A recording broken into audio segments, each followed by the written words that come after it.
Have you ever walked through New York City and just looked up? It's like a living museum of architectural history, telling a story that spans centuries. But what if I told you that story isn't over? That the buildings of New York's past are actively shaping the cities of our future? Let's dive in. Our journey begins in the late 19th century. New York is booming. Immigrants are pouring in, and the city is bursting at the seams. The solution? Build up. This era gave us the iconic cast-iron buildings of Soho. Think of them as the original flat-pack furniture of architecture. Prefabricated iron pieces were shipped to the site and bolted together. This method was fast, cheap, and allowed for huge windows, flooding factories and lofts with natural light. It was a revolution in construction. This idea of modular, efficient building is more relevant than ever today, as cities look for sustainable and rapid housing solutions. But as buildings got taller, a new problem emerged: fire. And a new technology was needed: the elevator. Alicia Otis's safety elevator, introduced in the 1850s, was the game changer. Suddenly, the sky was literally the limit. This marriage of steel frame construction and the elevator gave birth to the skyscraper. Enter the early 20th century, the age of giants. We see the rise of the Beaux Arts style, a nod to European grandeur. Think Grand Central Terminal or the New York Public Library. These buildings weren't just functional, they were statements of civic pride and ambition, adorned with sculptures, grand arches, and opulent details. They were designed to inspire awe, to make the average person feel part of something monumental. This principle that public spaces should be beautiful and uplifting is a lesson modern city planners are relearning. Then came Roaring Twenties and the Art Deco explosion. The Chrysler Building, the Empire State Building, these weren't just tall, they were glamorous. Sleek lines, geometric patterns, and shiny materials captured the Jazz Age spirit of optimism and modernity, but they also taught us a crucial lesson in urban design. The 1916 zoning resolution forced architects to design buildings with setbacks called wedding cake style. This was to prevent giant skyscrapers from casting permanent shadows on the streets below, ensuring light and air could reach the public. This simple rule fundamentally shaped the New York skyline and created a model for urban density that other cities still follow.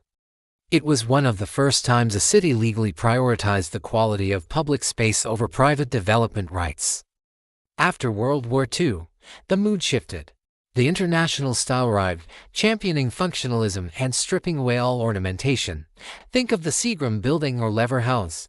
It was all about glass curtain walls, clean grids, and less is more philosophy. This style was easily replicated and became the face of corporate modernism across the globe for decades. Cities everywhere built their own versions of these glass boxes. While efficient, this style is often criticized today for being anonymous and lacking human scale. It's a reminder that pure function without a sense of place can leave a city feeling cold. So, what happened next? A reaction, of course. Postmodernism in the 80s brought back color, ornament, and historical references, sometimes playfully, like in the AT&T building with its famous Chippendale top. It was a declaration that buildings could have personality again. And that brings us to today. New York's architecture is a mix of everything. We have super slender pencil towers rising along Billionaire's Row, pushing engineering to its absolute limits.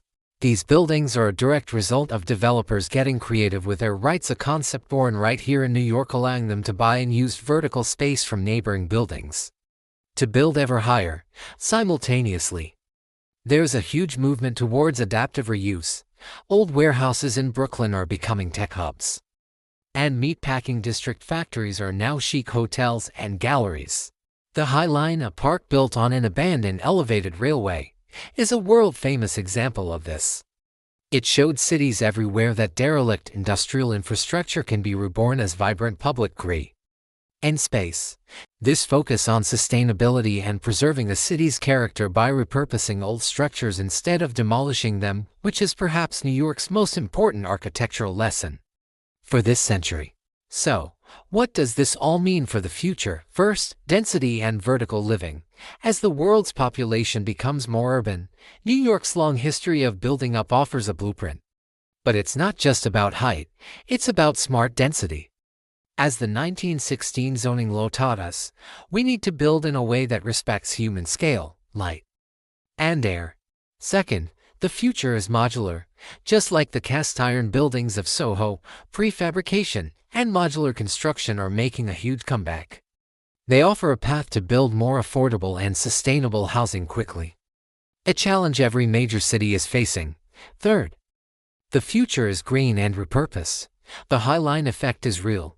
Cities are looking at their own forgotten spaces and asking, what if? Instead of tearing down the past, we're learning to integrate it, creating richer, more textured urban environments. And finally, the future is mixed use. The most vibrant parts of New York are where people live, work, and play in the same neighborhood. The single-function districts of the mid-20th century are out. The future city is a dynamic blend of functions, creating lively, walkable communities 24/7. From cast iron facades to pencil towers, from zoning laws to adaptive reuse, New York City has been a real-world laboratory for urban architecture. It's a story of ambition, technology, and the constant negotiation between private interests and public good. The lessons learned on these streets, the good and the bad, are not just history. They are a practical guide for building the healthier, more sustainable, and more inspiring cities of tomorrow. The next time you walk through any city, look up and see if you can spot a little bit of New York in its DNA. Thanks so much for watching. If you found this journey through architectural history fascinating, please hit that like button and subscribe for more deep dives into the world around us. See you in the next one.